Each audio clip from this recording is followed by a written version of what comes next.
Voy a compartir. Una cosa que quería aclarar cuando comenté antes que un momento de aniquilación electrón-positrón, no aclaré que de esa aniquilación algún que otro electrón tuvo que haber sobrevivido, porque si no nosotros no estaríamos aquí, ustedes escuchando esta clase de cosmología y yo dictándola. Y eso tiene que ver con una leve asimetría que sabemos que existe, y es muy curiosa. Digamos, es orden de magnitud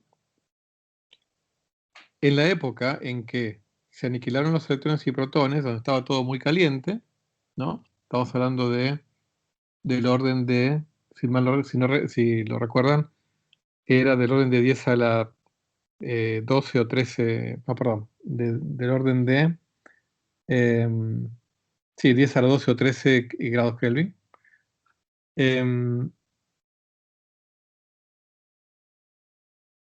Había casi tantos electrones como fotones, ¿no? Pero había una diferencia. Cada 1000 millones de antielectrones había 1000 millones un electrón. O sea, cada 1000 millones de positrones había 1000 millones un electrón. ¿Por qué decimos eso? Porque cuando se aniquilaron, resultó que quedó un electrón cada 1000 millones de fotones. ¿Está bien? Ahora, ¿por qué eso? ¿Por qué esa leve asimetría? Bueno, hay muchas teorías que tienen que ver con lo que se llama leptogénesis. Digamos, ¿por qué en el universo hay más leptones que antileptones? Que hay, digamos, hay más electrones que positrones. Y en eso, ¿no? En una parte cada 1000 millones. Hay teorías, no creo que tengamos tiempo de verlo en este curso. Hace unos años di un curso que se llamó Cosmología 2, en donde vimos un poco eso, variogénesis y leptogénesis, intentos para explicar eso, pero bueno, es una de las grandes eh, desafíos teóricos que han sido, bueno, en gran medida abordados muy satisfactoriamente, pero que, bueno, sigue involucrando teorías que van más allá del modelo estándar, eso, ¿no? Muy bien, vamos a entonces retomar las ventanas del universo. Entonces, ¿cómo se ve el universo en ultravioleta? Ondas ultravioletas. ¿Y qué los produce, no? Bueno, por supuesto, el ultravioleta, como su nombre lo indica, va más allá del violeta, son rayos más energéticos que la luz visible, con lo cual tienen que estar asociados a fenómenos o a objetos más calientes en promedio que el Sol.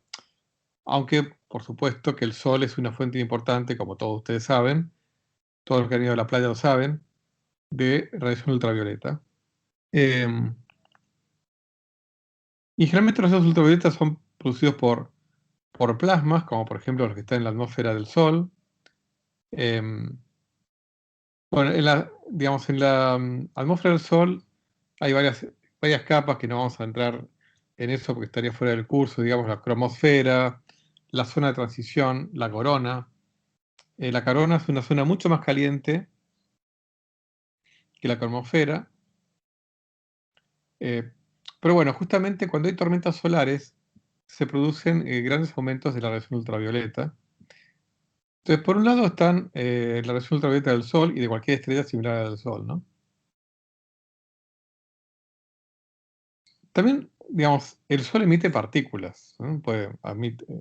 Emite neutrinos, electrones, eh, protones, positrones también, porque hay, digamos, también generación de positrones cuando en un objeto tan caliente como el Sol, en particular en los núcleos, el núcleo del Sol, ¿no? Que está a millones de grados. Muchas partículas chocan con otros planetas y pueden provocar si se frenan rápidamente, partículas cargadas que se frenan rápidamente, pueden generar radiación ultravioleta, por ejemplo, por el famoso fenómeno del Bremsstrahlung, o sea, ese fenómeno de un rápido frenado de la partícula, ¿no? Y por supuesto, estrellas calientes, más calientes que el Sol, tanto en su nacimiento como también después, pueden ser una fuente importante de rayos ultravioletas. Y así como el Sol, le dije que el núcleo está a unos millones de grados y la superficie a 10.000 grados, cualquier objeto que esté a millones de grados va a emitir fuertemente y principalmente radiación ultravioleta. Y bueno, y también hay nubes de gas intergaláctico que por distintos motivos están calientes y también son fuentes de radiación ultravioleta. Acá les puse como un ejemplo una foto del Sol tomada exclusivamente en ultravioleta. Tomada por un telescopio espacial, el EIT, el telescopio de imágenes en el extremo ultravioleta, un telescopio que estaba a bordo del SOHO, una nave espacial. El SOHO viene en inglés, del Observatorio Solar y Heliosférico, pero es una misión conjunta entre la Agencia Espacial Europea, ESA, ¿no? ESA es por European Space Agency, y la NASA. Esa es una foto que toma una línea de emisión del hierro en cierto estado de ionización que se llama 9/10. Esta línea de emisión tiene una longitud de onda de 171 Armstrong. La corona, se puede ver acá, la temperatura de la corona es del orden de 1 millón de grados.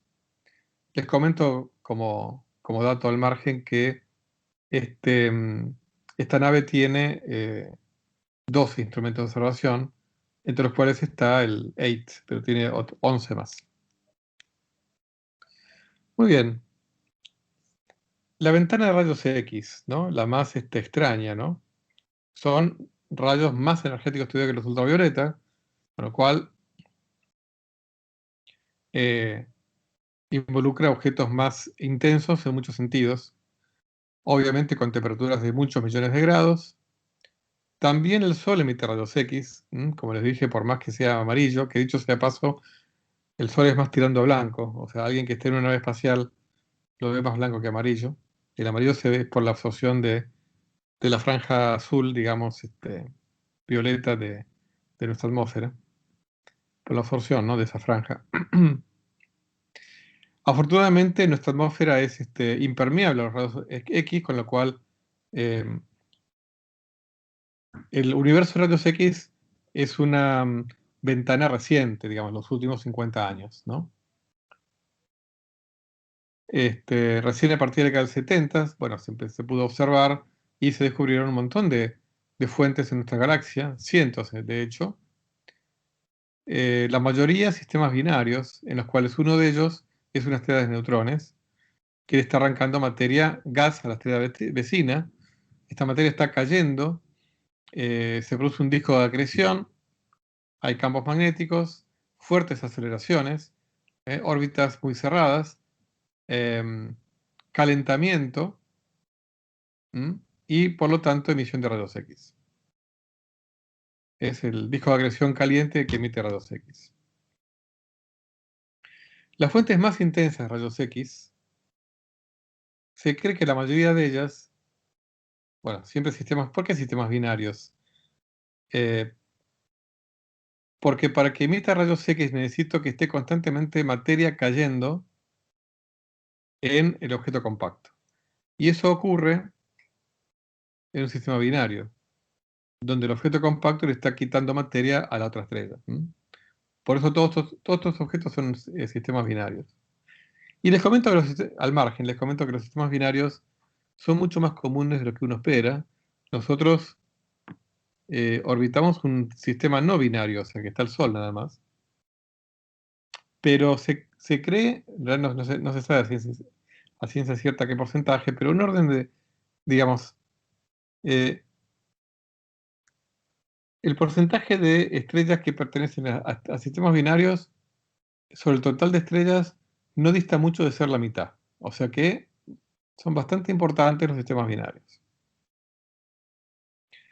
Hay fuentes más intensas, rayos X, que indican que el objeto compacto es más compacto todavía que una estrella de neutrones, por lo tanto, que es un agujero negro, porque no se conocen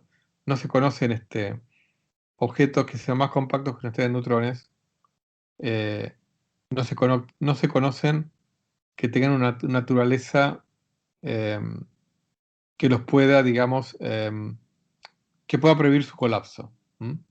Por lo tanto, objetos así son directamente agujeros negros. ¿M? Objetos de los cuales no se sabe nada, salvo que no hay nada que pueda frenar su colapso. Un ejemplo más conocido es el del cisne, el Cygnus X1, el agujero negro Cygnus X1, que se observa gracias a los rayos X que emite, gracias a la materia que está absorbiendo de su compañera.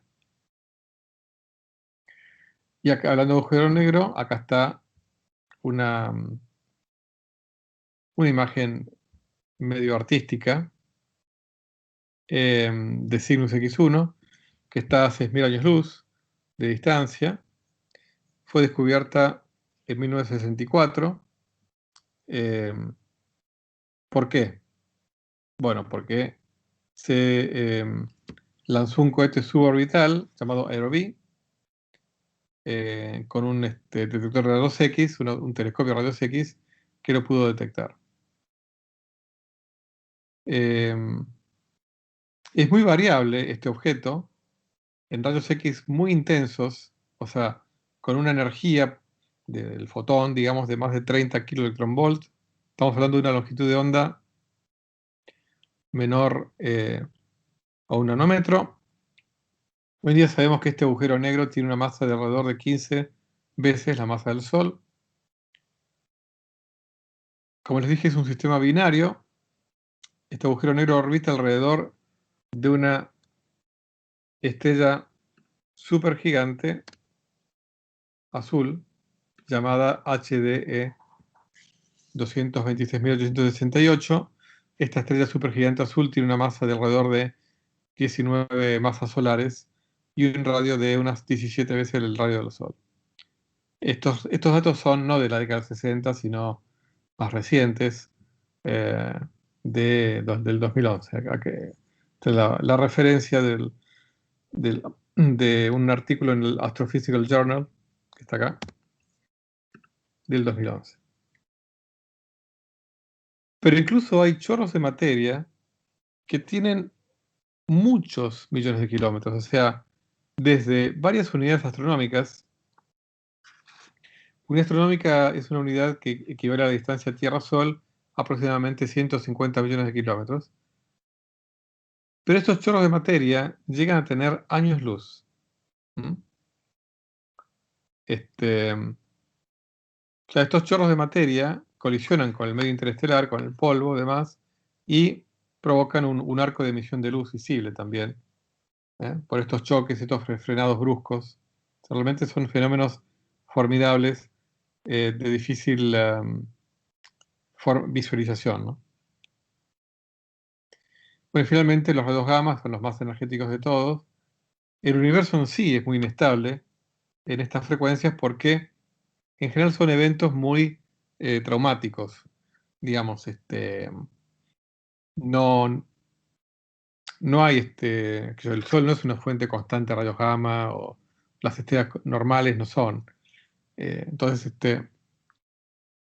con más razón que los rayos X se detectan solamente usando satélites o globos aerostáticos, porque la naturaleza, la atmósfera los frena. Eh, y bueno, como les dije, como son inestables, el Sol es una fuente, pero es una fuente a través de las tormentas solares o las fulguraciones solares, que ahí sí puede haber emisiones de rayos gamma.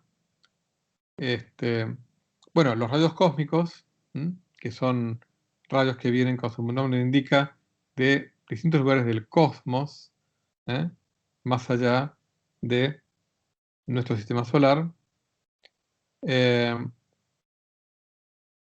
hay rayos cósmicos que son muy energéticos. Cuando digo muy energéticos, que pueden tener energías incluso mayores que las energías de las partículas que aceleramos en el Fermilab o en el CERN, ¿no? ¿Sí?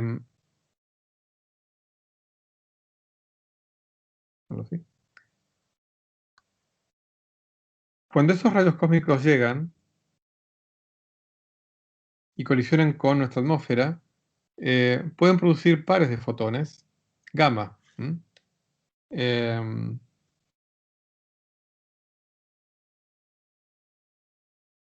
Por ejemplo, por la desintegración, la desintegración de, de un electrón o un positrón, o de un par electrón-positrón. O sea, en realidad es algo más indirecto. Por ejemplo, un protón puede interactuar, llegar a la atmósfera, chocar, producir un par electrón-positrón, este par electrón-positrón aniquilarse y emitir, por ejemplo, un par de fotones gamma, que son tienen una frecuencia, una energía característica de 511 kiloelectronvolt, porque, como yo les dije, la masa del electrón es de 511 kiloelectronvolt, y la masa del positrón también. Cuando se aniquila un par, produce un par de fotones, ¿no? Entonces, por eso esta energía. ¿Cuáles son las fuentes cosmológicas más importantes? Los cuasares, o sea, fuentes puntuales me refiero. Los cuasares y las galaxias AGN, que son galaxias de núcleos activos, como se los comenté en otra clase, son fuentes de rayos gamma muy energéticos. Estamos hablando de que van entre los megaelectronvolt y los gigaelectronvolt.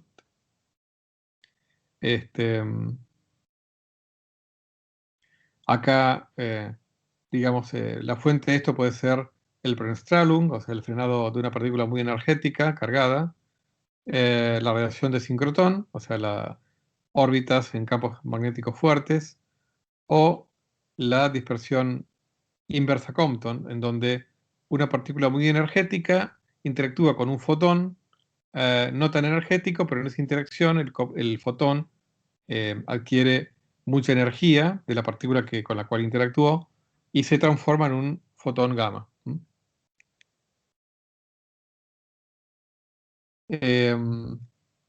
Bueno, las más hoy en día famosas y extrañas son de fuentes de rayos gamma, son los gamma ray bursts, descubiertos accidentalmente por unos satélites militares norteamericanos llamados Vela, que estaban diseñados para detectar pruebas atómicas secretas.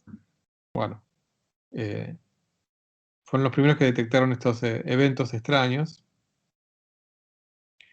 Se observan en promedio uno por día, direcciones completamente aleatorias. Suelen durar entre algunos pocos segundos hasta cientos de segundos. Y se supone que tienen que ver con efectos de los más energéticos imaginables. Por ejemplo, y raros, ¿no?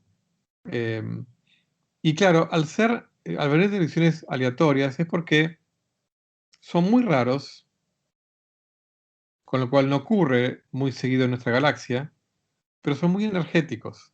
Por ejemplo, colisión de dos estrellas de neutrones, o de una estrella de neutrones con un agujero negro, ¿no? O una supernova grande, muy grosa, ¿no? Que tenga más de 25 masas solares, que a veces se suele llamar como hipernova, que son como fulguraciones de rayos gamma, que duran segundos, como les dije, pero que realmente, por ejemplo, se han detectado gamma ray bursts que han liberado, o se estima que han liberado, 10 a la 48, 10 a la 44 joules, que equivale a toda la energía que va a liberar el Sol a lo largo de toda su vida. Nada más que esto lo liberan en pocas decenas de segundos. Bueno, por eso los gamma ray bursts son una fuente de investigación y especulación teórica muy interesante. Digamos, acá, digamos, cuando, por ejemplo, dos estrellas de neutrones colisionan, va a haber mucha masa que se transforma en energía. ¿eh? Por eso, digamos, rápidamente, por eso es que se puede emitir el equivalente a la energía que va a emitir el Sol en pocos segundos. Es como que una masa comparable a una estrella de repente se transforma en energía. Y bueno, como ejemplo final, las estrellas de neutrones remanentes de supernova también son una fuente de rayos gamma. Acá este es un mapa del cielo, fíjense, siempre usando estas coordenadas galácticas. Acá está el plano de la galaxia. Por eso acá lo llamé el cielo gamma, ¿no?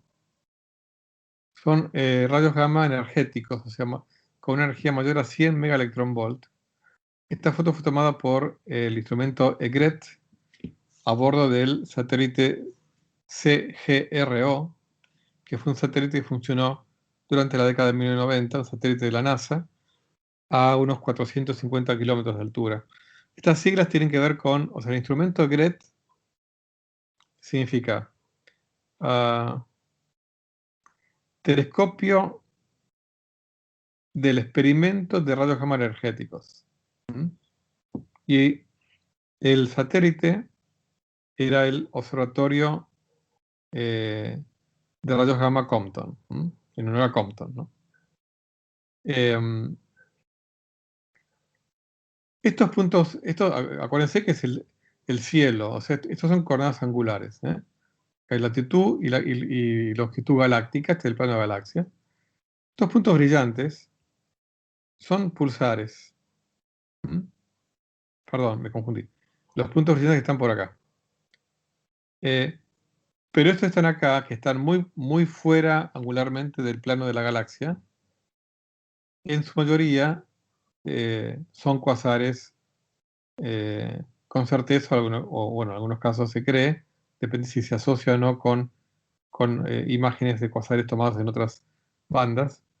Pero bueno, se supone que son la mayoría cuasares. Son estos objetos tan extraños en donde hay un enorme agujero negro en el centro de una galaxia que está acaparada por ese agujero negro, ¿no? Así que bueno, esto es el universo en rayos gamma. Cuasares fuera del plano galáctico y pulsares en gran medida en el plano galáctico.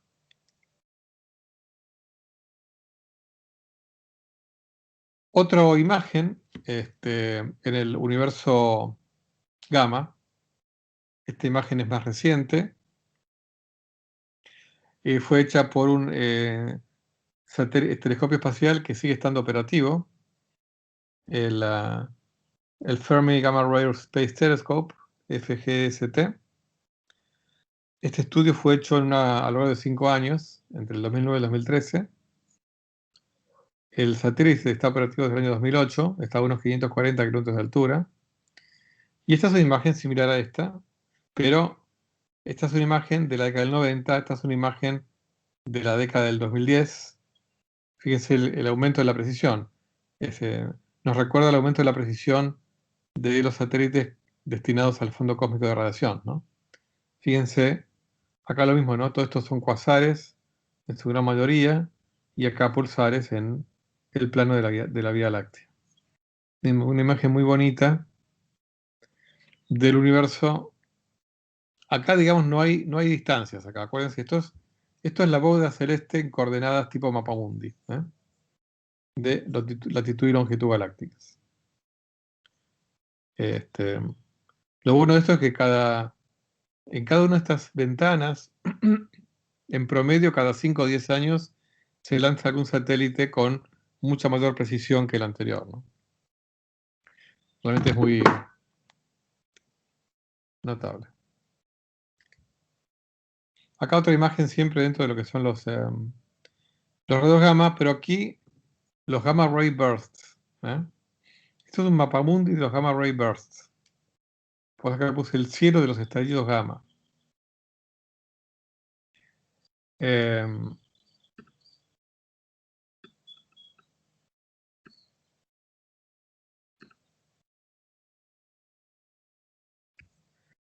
Hay una misión llamada BATSE, el experimento de fuentes de fulguraciones y tránsitos, así sería, ¿no?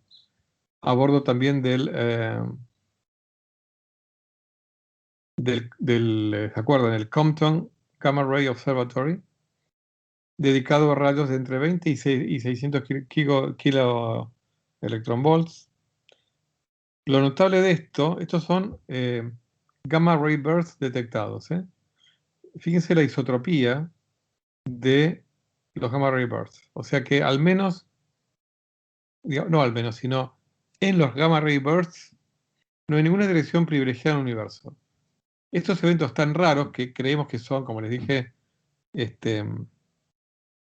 colisiones de estrellas de neutrones, etc., ocurren igualmente en todas las direcciones del universo. Los colorcitos tienen que ver con la intensidad de cada uno de los eventos. Acá está la escala.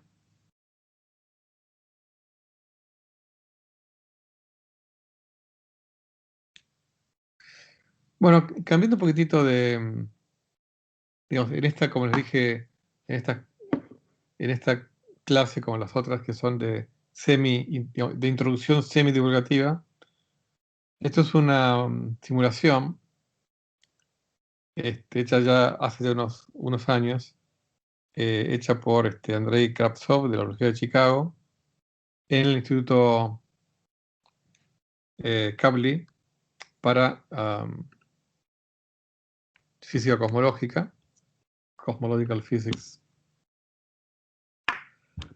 ¿Qué es esto? Esto es una simulación numérica de cómo se formaron las estructuras en el universo.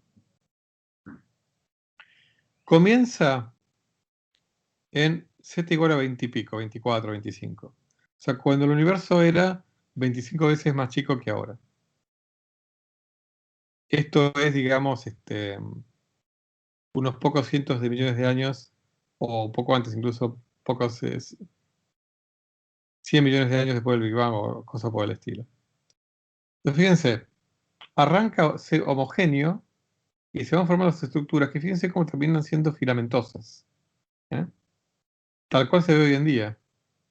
Obviamente, la condición inicial es homogénea, pero sabemos, con esas pequeñas arrugas de una parte en 100.000. Y cómo desde z igual a 28 hasta z igual a 0, nuestro presente, se forman. Esta simulación incluye materia oscura, como les dije, no bariónica, y reproduce en forma, hay muchas otras, incluso más recientes, pero bueno, esta me parece muy, muy bonita. Como reproduce, no es que acá uno no es que va a encontrar, el gran atractor, la gran pared, el cúmulo de coma, qué sé yo, pero sí un patrón similar al que vemos en nuestro universo real, ¿no?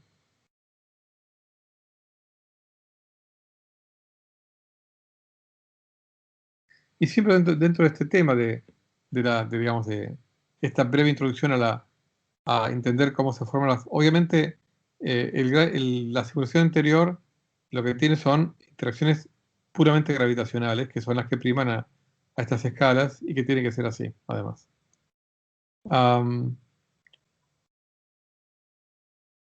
Fíjense,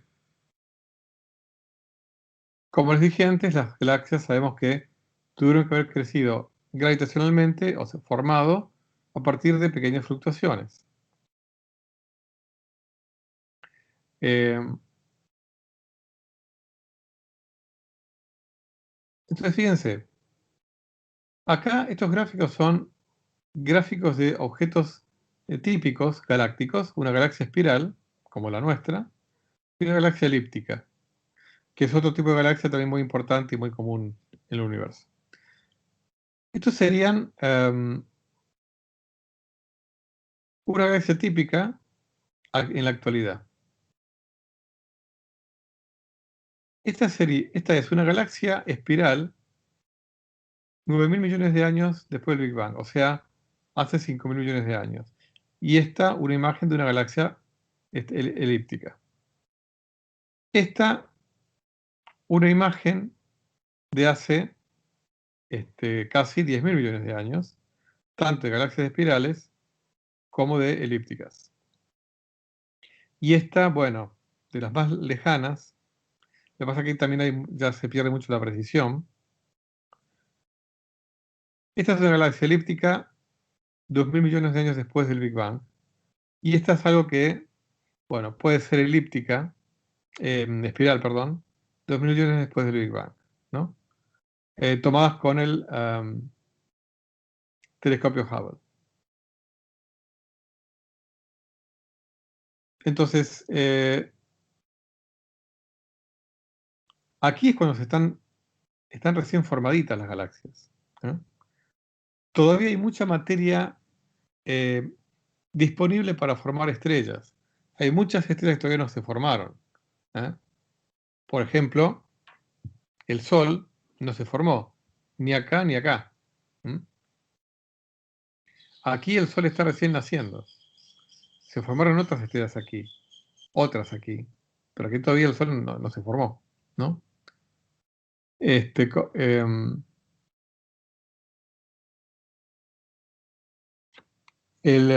como les dije en una clase anterior, cuando el universo era un milésimo de lo que es ahora, em, estaban las arruguitas que vimos en el fondo cósmico de radiación.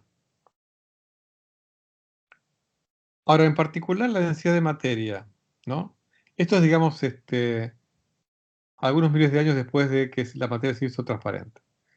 La densidad de materia de la región que actualmente corresponde a la Vía Láctea era un 5 por mil más alta que en las regiones adyacentes. Nada más.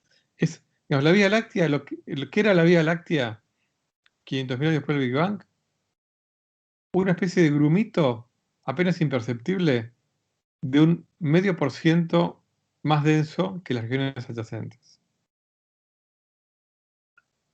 Cuando el universo era un centésimo de su tamaño actual, o sea, 15 millones de años después del Big Bang, nuestra región era un 5% más denso que las vecinas. O sea, 15 millones de años después del Big Bang, la Vía Láctea era un grumo un 5% más denso que su vecindario.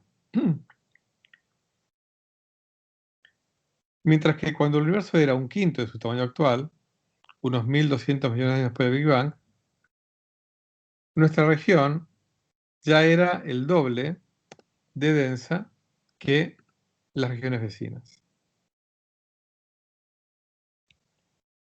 Entonces, eh, se supone que las partes internas de nuestra galaxia, lo que es el- el- el núcleo, pero no el núcleo, sino el bulto galáctico, se formaron en esa época, este, incluyendo las estrellas en las cercanías del núcleo galáctico, se formaron en esa época, en 1.200 millones después del Big Bang, mientras que las estrellas como la nuestra, del Sol, en las regiones externas se formaron mucho después, ¿no? Bueno, de hecho sabemos que el Sol se formó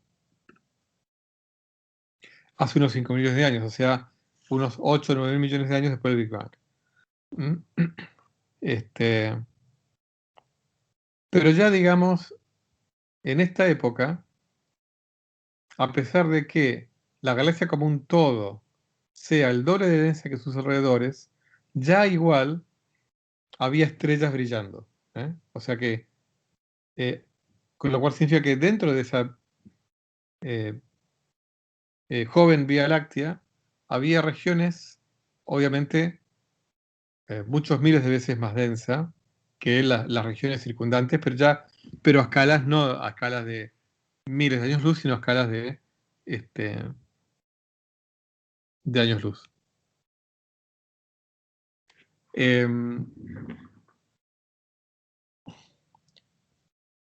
Yendo a imágenes, algunas un poquito más actuales de cuando vimos algunas imágenes de la década del 90, del libro de Peebles y demás, estas ya son imágenes, digamos, del universo tal cual lo podemos ver hoy en día. No ver, sino estos son muestras trasladadas a gráficos, ¿no? Acá hay muchas decenas de miles de galaxias. Esta es la muestra galáctica 6DF o 6DF-GS, realizada por el Observatorio Anglo-Australiano a lo largo de 10 años, entre el 2004 y el 2014, donde lo que hicieron fue muestrear casi medio cielo, o sea, casi la mitad del universo cercano, la mitad a nivel angular me refiero. No solamente tomando imágenes de galaxias, sino tomando concretamente 136.304 espectros, a partir de los cuales se pudieron determinar 110.256 corrimientos al rojo extragalácticos y un catálogo con 125.071 galaxias. Estos corrimientos al rojo también permitieron determinar las velocidades peculiares de 8.885 galaxias. Así como la velocidad promedio me da una indicación de la expansión del universo, las velocidades peculiares, o sea, las que quedan cuando uno resta la expansión del universo, lo que me da es una idea de